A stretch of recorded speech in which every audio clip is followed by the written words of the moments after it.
I'm Amy Cherry. This local news is a service of Flagler County's Toyota dealer, Beaver Toyota, here to wow ya.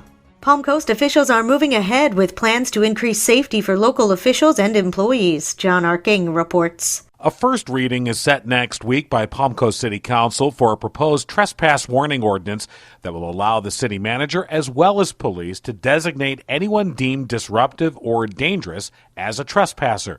If approved, it would impose a 2-year limit on trespass warnings and set up an appeals process.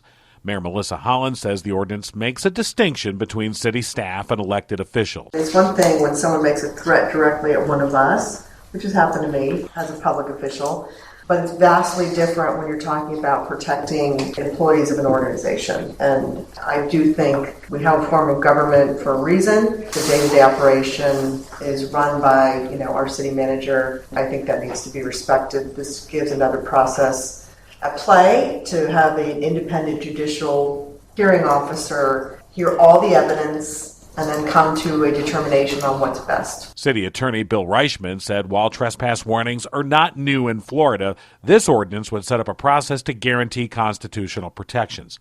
Most council members seem supportive of the effort. From the WNZF Newsroom, I'm John Arkin. Bunnell's aging fleet is getting a major upgrade. Through a partnership with Enterprise, the city will get 18 new fuel-efficient police cruisers, SUVs, and trucks that the company says will help it better serve the needs of the community. The partnership is expected to save the city more than $90,000 over 8 years and provide officers with enhanced safety while on the road. Previously, Bunnell managed its own fleet, which was costly and challenging. Now Enterprise will take on that role, freeing up Bunnell to spend its maintenance money elsewhere. Water quality isn't just for the Everglades anymore. 24th District State Representative, our representative in the State House, Paul Renner, says there is more about which to be concerned. I want to make sure, obviously, that that's not just for the Everglades, but it includes the areas in and around my district. I've got 30-plus miles of beach and a lot of water bodies, the intercoastal, obviously, St. Johns River, that are in our area that need help as well. Renner said that the legislature is working not only on funding to care for those waters, but policies so that they are left better than anyone found them. To hear more from Representative Renner, download the Flagler radio app and then go to the Free for All Friday podcast. Tomorrow, Renner talks about the Judiciary Committee. From the WNZF Newsroom, I'm Deb Albertson. The annual Flagler County Education Foundation Golf Classic sells out again.